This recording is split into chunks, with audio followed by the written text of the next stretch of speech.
A big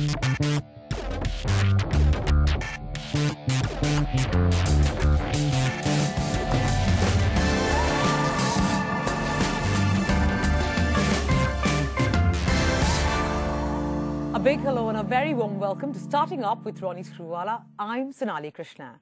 And this is the last of our mentorship series with Ronnie. But for the finale, we have three very enterprising entrepreneurs who are joining us today. But just to give you a sense of what the series is all about, this was really a mentorship mini-series and was ET Now's endeavor to give the young and restless an opportunity to interact with an entrepreneur who's been there and done that several times over.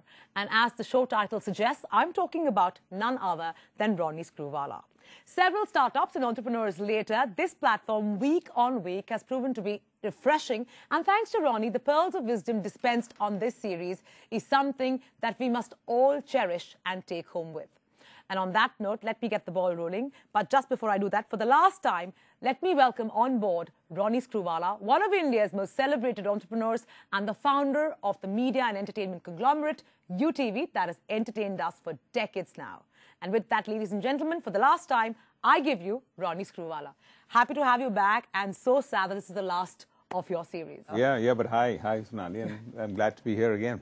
Also today, joining us are three very dynamic entrepreneurs, Sriram Kannan of Nivaata, Vineeta Singh of Fabbag, and Tarun Khanna of Foodesto. And with that, let me put the spotlight on our first entrepreneur, which is Sriram Kannan from Nivaata. But before I throw the ball to you, really, Sriram, let's take a look at Sriram's backstory and his career timeline before he decided to turn entrepreneur.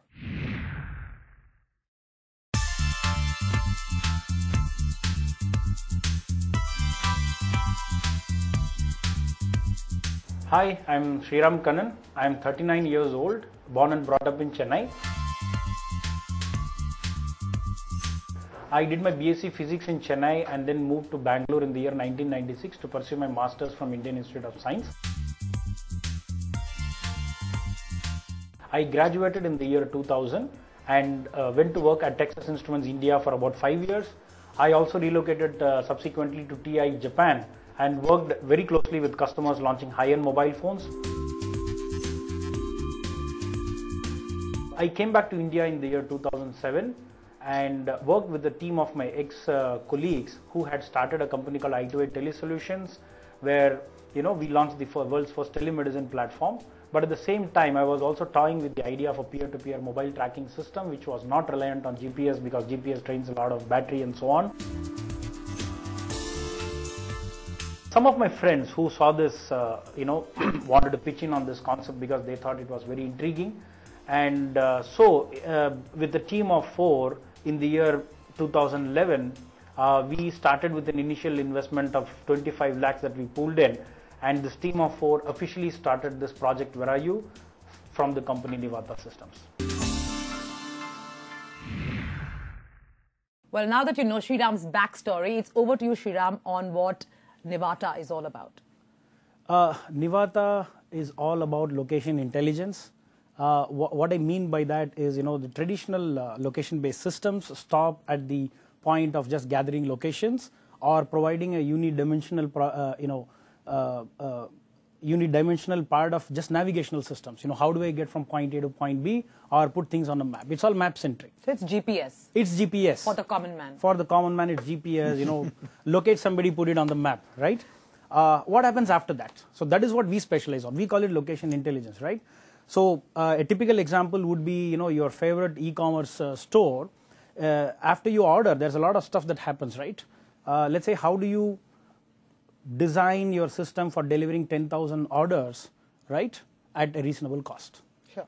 Right? How do you transport employees on various sizes like 6-seaters and 12-seaters and so on? How do you pack them so your monthly expenditure comes down? Right? So this is location intelligence, not just about tracking or safety as such, right? So that is the stuff that we specialize in. You're clearly a technology person and a deep technology person. How are you marrying this with commerce and business? Early down the, within a year of starting up, right? We had to decide between a consumer pitch or an enterprise pitch, right?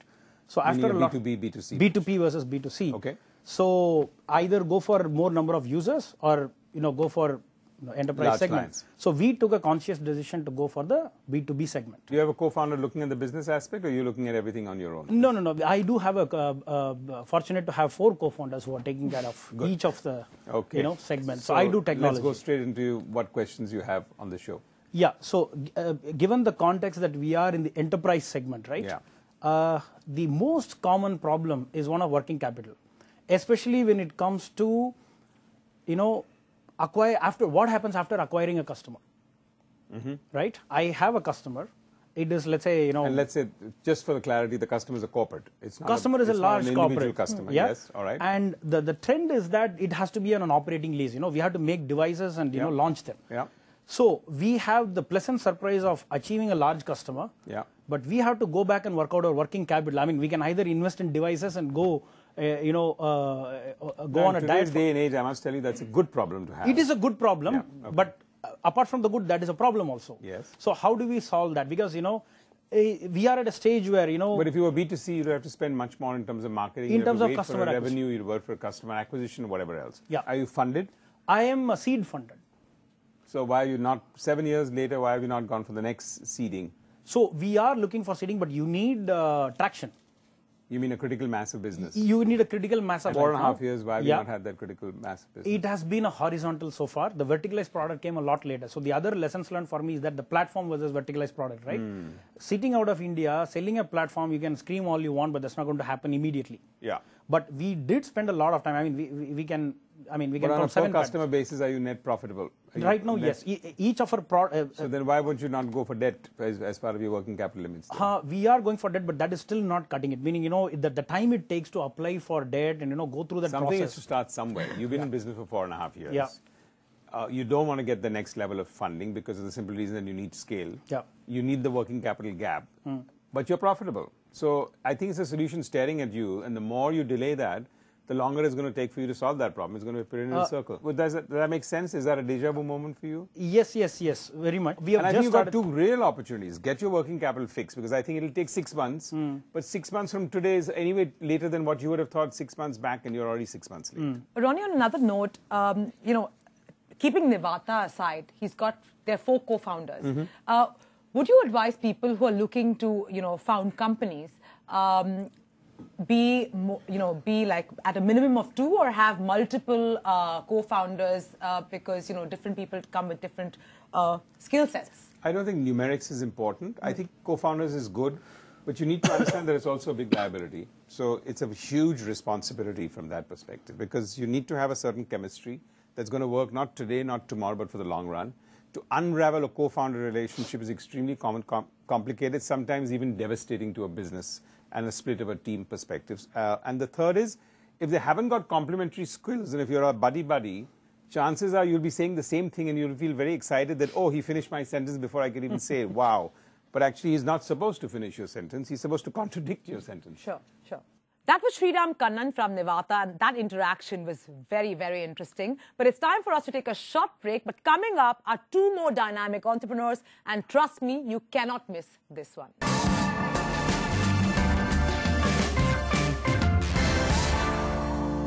Welcome back. You're watching Starting Up with Ronnie Screwvala, and it's now time for me to throw the baton on to a lovely, young and dynamic woman called Vineeta Singh from Fab Bag. But before I do that, Vineeta, let's take a look at Vineeta's backstory and really her career graph before she decided to become her own boss.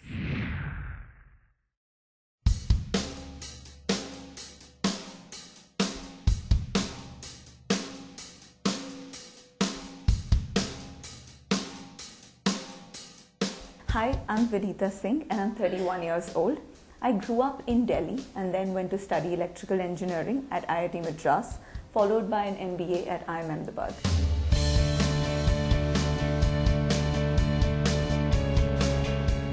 After graduation, I decided that I wanted to become an entrepreneur. So I turned down an international investment banking job opportunity to start up. My original idea was to launch an online lingerie brand in India. But in 2007, this was way ahead of its time and we were not able to raise any funding for it. So I decided, why not start a services business, and we launched Kedzal, a background verification services company, in 2007. I ran this company for 5 years where I was looking at corporate sales and operations, and I grew the team to 25, and we were servicing large corporations like FedEx, ITC, Mahindra and Mahindra, and providing services to their HR heads. In 2012, while I was traveling abroad, I learned about the subscription commerce space, and I thought it would be really exciting as a consumer to be able to access the best international beauty products at your doorstep at a small monthly fee.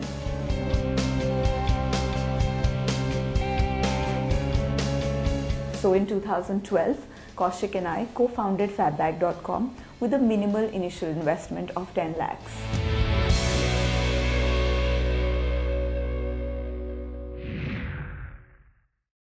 Well, now that we've heard Vineeta's backstory, over to you, Vineeta, on what Fabbag is all about.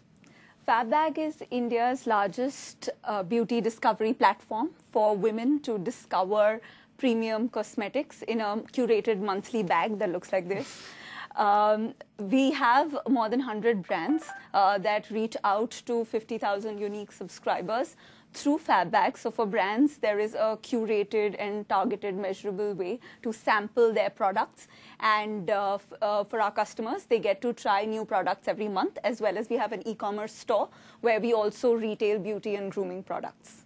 There are many other competitors in the space, right? Fabbag is not the only one. So yeah, we are as far as our competition goes, we are the largest in India currently in terms of number of customers, unique customers. Okay. And where's your revenue? I mean, so last year we crossed $1 million revenue mark. okay. So but you're working in India, right? So I mean, we're working in 6 India. crores Yeah. in revenue. Yes. Okay. Yeah. Fine. Everyone, I think this That's is the because we investor see, climate. I know. This investor climate in India has spoiled us. We just keep talking dollars. I know. So I have to back calculate divided What's by wrong 65. We should be proud with our rupee currency and rupee. Anyway, so now what's your big because question? sometimes there's a difference when happens when they're like, okay, we're looking at 100,000 and you're like, It's their problem to convert, not yours. If they're coming in with dollars, let them convert. Why you are about it? Are you profitable? Yes, we're profitable. Initially, there was working capital required, and we raised a round of seed funding from India Quotient. And thereafter, we've, because every bag is profitable for us. Plus, we also charge brands to reach our customer base. So that's why it's been profitable. I just have one question. So you partner with brands to give you samples, Right. and that's how each bag contains different products, right? An assortment. Absolutely. So a customer comes online and fills up a profile where she tells us everything from her beauty interests to her skin type, makeup preferences, and that is fed into an algorithm that curates each bag that goes out to our customers. And for brands, it's a way to reach a very targeted group, and they're able to measure the impact of the sampling campaign. That So India is also strong on freebies, and we're a country of freebies. So Right. how do you sort of distill the freebie concept in your business? So for a member, for as low as 400 rupees a month, she gets products which are worth 1,000 to 1,500. So for her, it's like getting bonus Sure. products. And for the brand, it's a way for them to reach the target. And do you believe that if it wasn't 400 rupees and it was zero, would It would have scaled up faster. Absolutely. And would you do that ever? So for us, it's very important to actually get the right customer, the one who can afford to buy the kind of Also, products. your revenue model is that. So I'm saying Right. you've started on a good note. Right. Don't ever compromise on that thought process. Right, absolutely. Genuinely not, because Okay. the consumer has to pay to a certain extent, because that's when you really start valuing the services you're going to go for. Right, Otherwise, absolutely. today it'll sound great, to your investors sound great, and then 3 years from now you won't have a business model. No, yeah, so my question is that in the early stages of the business, how do you actually manage the trade-off between profitability and growth, especially because there's a lot of money coming in now into the Indian market? Well, look, I don't think there is necessarily needs to be a trade-off, as long as you've got an eye for profitability and you have a road to profitability. In the manufacturing era, people used to set up large plants and machinery. Right. And therefore your return on investment, and you recover your money after 4 years and 5 years. It wasn't a bleed in your P&L, but it was still upfront money. So the concept of in a service industry or in another industry, the fact that you may be losing money, which is actually, as long as it's an investment that's well done, you don't need to worry about that as long as you have a road to profitability. So I think your scale is, on a per product basis, from what I can see, you're profitable. Right. So now you've got to balance that. At what level of my growth can I mix and marry that thought process? At what level do I want to get to critical mass? And that's when I can continue to retain net profitability. Right. Because your gross profitability is there. If your gross profitability is not there, you're in trouble. Okay. But I think if you can retain and start working at net profitability, And look, at every time you come to that, I know in your business you'll test the next level. So you may come to a level, it's nice to test it, and then you can be back in growth mode for 2 years, come and test it again, be back in growth mode for 2 years. That's one way to look at that. The abnormal way to look at that is to just go for revenue growth and say my profitability will come at some stage in life. But your marketing wastage will be very high. Very high. So a lot of e-commerce companies are actually compromising gross profitability to get to a larger base because... I think all e-commerce companies are compromising 100% of that thought process, because if you look at the logic, I don't think anyone has been able to evaluate the efficacy of marketing in e-commerce at all. The best test will be when the investor climate dries up to whatever extent it can. That's when the men from the boys and the women from the ladies will be separated. Okay, got it. Great. Yeah, good. And now it's time to turn our attention to the last entrepreneur of this series. That's Tarun Khanna of Foodesto. But Tarun, before I come to you, let's take a look at what Tarun was up to before he started Foodesto.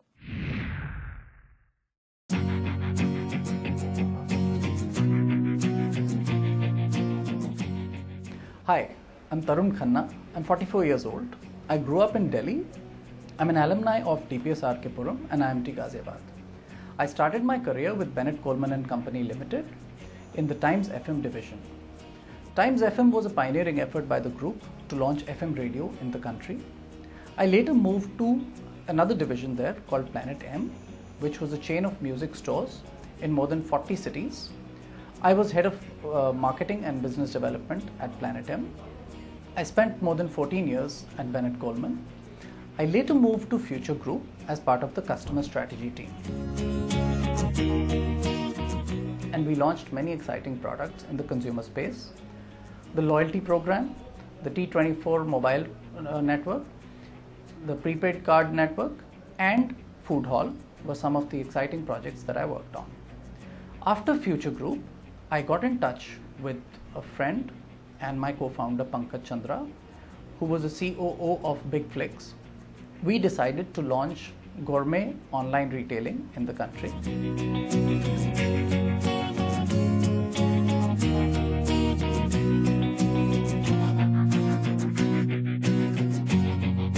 And thus Foodesto was born in 2012 with an initial investment of 40 lakh rupees.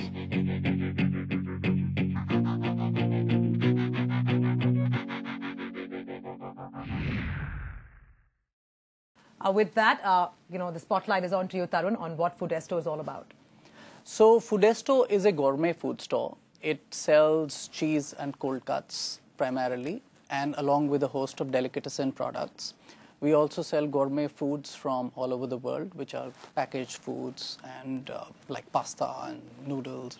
So is it 100% international food or there is Indian food? And we have Indian organic food. Okay. So we've stuck to Indian organic food. We also have a very good range of fresh products where we've tied up with a lot of brands, local brands. What's gourmet about that? So we've tied up with some brands like Trikaya, where we sell their broccoli and pak choy and those products. Right. We've also tied up with a host of local Mumbai brands like The Table, like Indigo Delhi, like the Baker's Dozen. So you can order fresh bread. So we have half of our range which is sold with goods that we stock and half which is on aggregated model. So sometimes like businesses come from a need or a perspective. Where was the need for this business? Where was the gap? So we just felt, so we started out as being a pure play packaged foods retailer, online retailer. We moved to, we found that there was a need gap for cheese and cold cuts. There was nobody dealing with that in a meaningful way. And just to be clear, delivered home? Or? Delivered to your home. Okay, so the product was the shortage or the convenience was it? What is your key peg? The product is the key. Is the key here. Okay. So we are all about a curated range. Okay. But because delivering at home is the means to an end, you have to deliver at home. So it has to be delivered efficiently. It has to be delivered cold. Right. So that goes without saying. You would not shop with us without that. So those are hygiene factors. Right. It's only Mumbai or it's only Delhi? We're primarily Mumbai. So we ship pan-India, but we charge for shipping. So what's the one-line vision for your company then? I mean, where we want to be the preeminent gourmet retailer online. Online and we want to ship to the top 30 cities in the country. Okay. Foods that are hard to come by. So, so here's our first predicament. We started 2.5 years ago. For the first 2 years, we found that we were doubling in revenues. In the last 4 to 5 months, we've seen a lot of disruption in the market, in the category that we are operating in. So what we found is that ours is a little voice, and it's getting lost in all that noise. You said delivery is a convenience, but if I'm a regular customer for somebody who's already giving me the delivery at home of foods, right? You're calling it cordon bleu, you're calling it gourmet, but as far as I'm concerned, lettuce versus broccoli may come to the same thing. Yeah, and if the other person starts delivering the same, right, and my contact person, I've got a larger base, so I've got 2 million base, and you got a 200,000 base. Right. At some stage, what is going to be your competitive advantage? You have the best cheese in the city, but this guy can also source the best cheese from in the city, etc., etc. So I think your business, is reaching that crossroad where other people have expanded horizontally. You've looked at this in the same manner in which a gourmet would, which is you've looked at it with a niche element, and you'll need to figure out, therefore, what is the marketplace you're playing in, because there's got to be a chart which actually talks about a vertical axis and a horizontal axis. Fair enough. Yeah. And I think that's my sense is you're facing that as your first crossroad right now, because the clients are now moving to, but I've got convenience. That guy's offering me the same element. He's still offering me cold cuts. Now, I don't know what is the difference between your cold cut and that. Why would I not go there? Right. Could be one element. Yes. So either your pitch is on a product that is absolutely so exclusive nobody go to, and not in your mind, but in the customer's mind. How big is your critical mass? I mean, is it like in 100,000s, in 10,000? In 10,000. In 10,000. Yeah. So it's. But you're looking at a base which is the reason you're losing the voice is because that other voice is in 100,000s and millions, right? Yes, hundreds of thousands. Correct. Absolutely. So you can't keep going back into the paddock when actually the thing is out on the race course. You know? Correct. So you're very comfortable running the horses on the paddock. You got to get out into the race course. This particular category in which we want to lead is available with some convenience, not complete convenience, and some convenience in the top 3 cities of the country, Delhi, Bombay, Bangalore, that wishes for these products. But your 10,000 customers are coming from which, more than these 3 cities? Or so about 75% is Mumbai. Tarun, if it's an online play, why is 75% of your customers from Bombay? Is it because you have best connections in Bombay? It's just that this is the way it's grown. So we initially actively were just talking to Mumbai consumers. No, I think this question is very pointed, and I think you need to.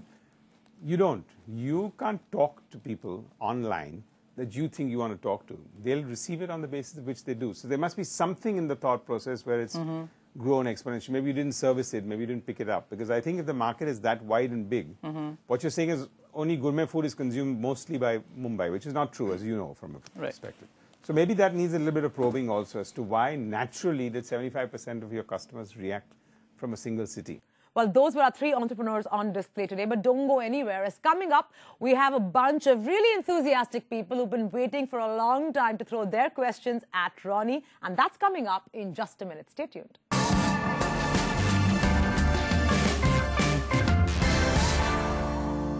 Welcome back. The show's called Starting Up with Ronnie Screwvala, and it's now time to turn the spotlight onto this very young and enthusiastic bunch of people who've been sitting here, raring to go, waiting to throw their questions at Ronnie. But let me not waste any more time. Who's going first? A business scenario where one bad year or one bad phase will have an impact on your bottom line, and a cycle starts where you do make a lot of changes in your business. So in that kind of a scenario, what would you think will be the ideal approach? Whether to go all in and do something disruptive or play safe? Well, firstly, welcome to the business cycle. So I think you don't need to be disruptive because you had a bad year.